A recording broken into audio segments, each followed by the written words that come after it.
was about to be launched, right? Mm-hmm. Things were gearing toward a new era, a true era of space astronomy. And so people were thinking in different ways than they were, say, before Back in my day.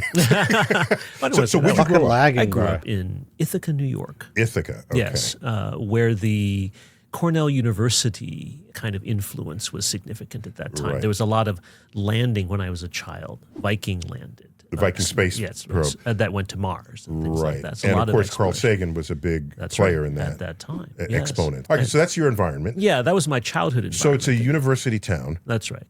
It has a university culture. That's right. Okay. That's right. So I grew up in the Bronx. Yes, a different kind of Not culture. that the Bronx doesn't have universities, That's but right. no one would say the Bronx has a university culture. But I did attend the Bronx High School of Science.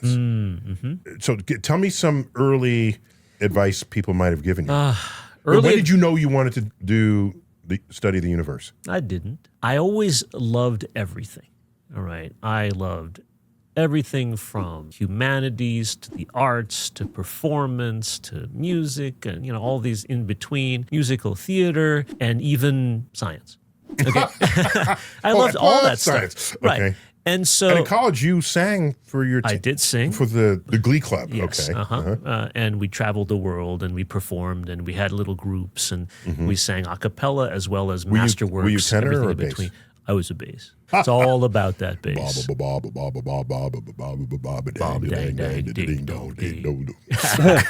So I've always had everything. And so the first piece of advice I got from people is, you got to focus on something. Put your energies on the thing that matters. That was crappy advice. And you know what? Wait, did you know it at the time? At the time, I sensed it was crappy advice, but I couldn't articulate it. And I was like, oh, yeah, you're right. I'm messed up. I'm too Scattered. spread out. I'd better focus on something. And then I'd try. And then that was really interesting. And so then I tried something else, and that was really interesting. And then everything got all messed up, right? So the lesson that I got from that advice was quite the opposite of the advice that was given. So this is why I would say that what we're talking about right now is not the best advice I ever got, but the advice I got that shaped what we're after happened. here is things people said that shaped who you became. Right. Whether or not it's positive or negative advice. It's taken me decades to understand that this is just the way I am. If I am a person who likes many different things, I should embrace that. If my mind, my brain, my soul, my consciousness is based on bringing everything I see together into a beautiful, chaotic whole, that's how I should live my life. Society doesn't always allow that to happen. Meet the new standard in sleep.